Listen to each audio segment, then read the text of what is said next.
Morning guys, welcome back to the channel. You're back with Darren at Green Pro Clean Limited, and today's video is by request.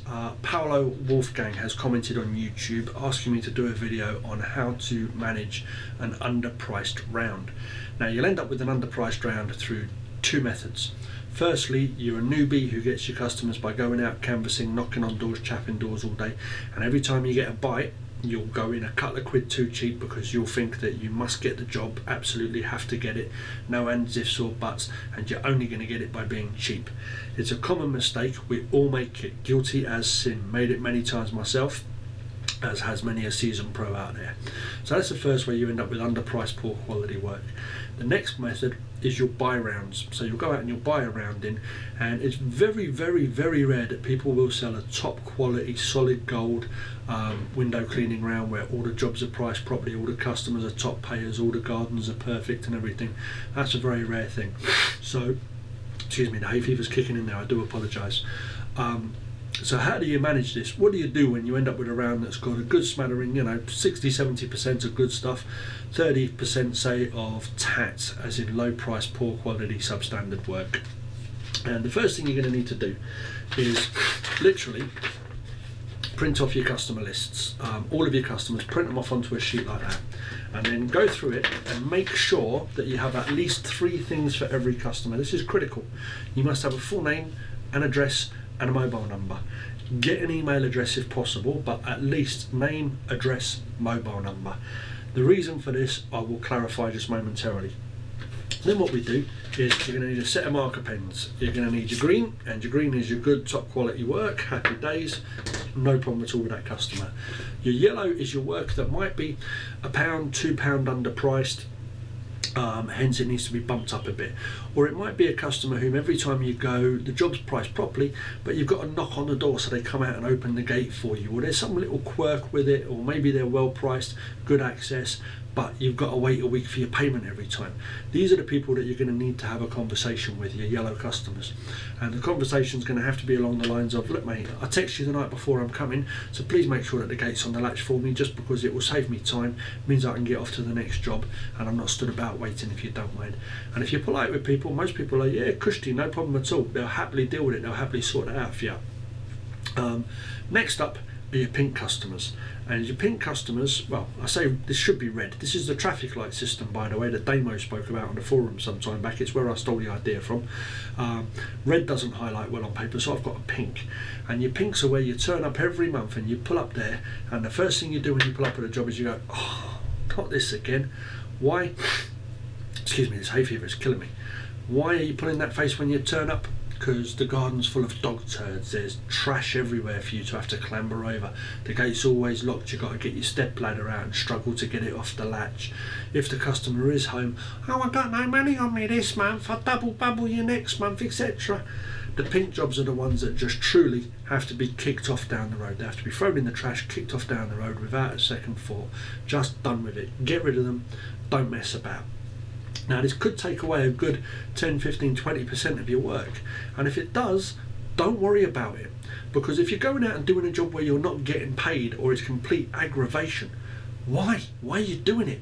Just get rid of it, because then you can use that time to focus on better paying, top quality work coming in, and get out there, chap indoors, or clean your van, or do some ads on social media, or anything to get away from bad quality work. Just sack it off. Don't think about trying to sell it on. Don't think about, oh well, maybe if I have a word with them. Some South African friends of mine, real estate agents down in London, they used to have a saying, and their saying was, buildings don't piss in elevators. Pardon the French there, kiddies. And what they meant by that was, it's not the building's fault, the condition it's in, it's the people that live in the building. And if you're turning up to a job and it's always in that same sort of condition, the odds of it changing are somewhere between slim and none. So don't even think about trying to change your pink jobs, just sack them off. Your yellow jobs, as I say, they're the ones that just need a quiet word like, oh, by the way, just so you know, we haven't had a pay raise in the last 2 years on our prices, so it's going to go up by £2 next month moving forward. So just to let you know, most people are just like, yeah, fine, no bother at all. And your green customers, they're your rock and roll. They're the ones where you turn up, lovely, you know the gate's open, straight round the back, bosh the job out, put the ticket in the door, onto the next one. As I say, print them all off though, go through it, mark up your greens, mark up your pinks, mark up your yellows, get them all marked up so you know exactly where you stand with everybody. First people to deal with are your pinks / your reds. Just sack them off, just don't even waste your time, just sack them off down the road. And you're going to be like this when you're first doing it, you're going to be like, don't know, can I mark that one as red? But the minute you've done it, you're going to wake up tomorrow and go, alright, because you don't have to go and deal with that crap anymore. It's that straightforward. It's a big relief. You will find yourself, that is how you will feel. You'll feel like this because you don't have to deal with that anymore. Your yellow ones, you'll be a little tentative. Or can I put in a pay rise? Or can I ask them to open the gate, etc.? And you'll be a little bit tentative, but the good news is most of them will be responsive.